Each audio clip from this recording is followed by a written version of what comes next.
ఒకనాడు ఉదయము బాబా లెండి తోట నుండి తిరిగి వచ్చుచుండెను. మార్గమున మేకల మందను చూచెను. అందులో 2 మేకల మీద బాబా దృష్టి పడెను.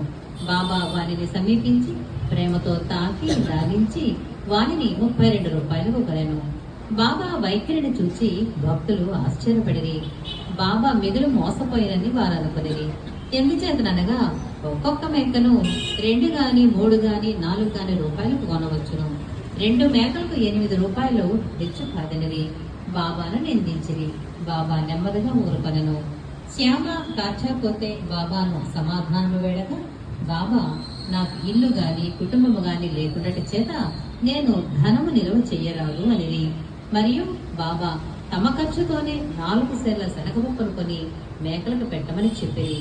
పిదప ఆ మేకలను వారి యజమానికి తిరిగి ఇచ్చివేసి వాని పూర్వ వృత్తాంతమును ఈ రీతిగా చెప్పిరి.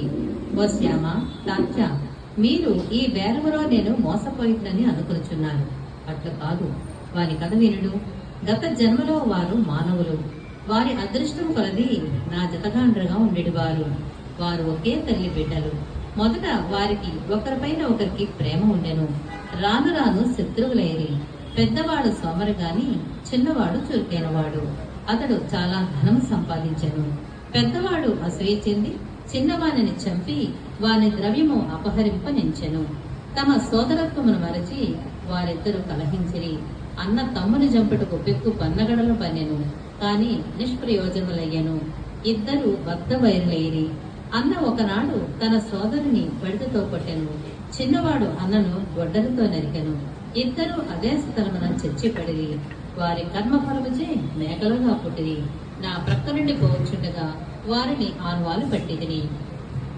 వారి పూర్వ జన్మ వృత్తాంతమును జ్ఞప్తికి తెచ్చుకుంటుని వారి యందు కనికరించి వారికి తిండి పెట్టి కొంత విశ్రాంతి కలుగజేసి ఓదార్చవలని అనుకుంటుని.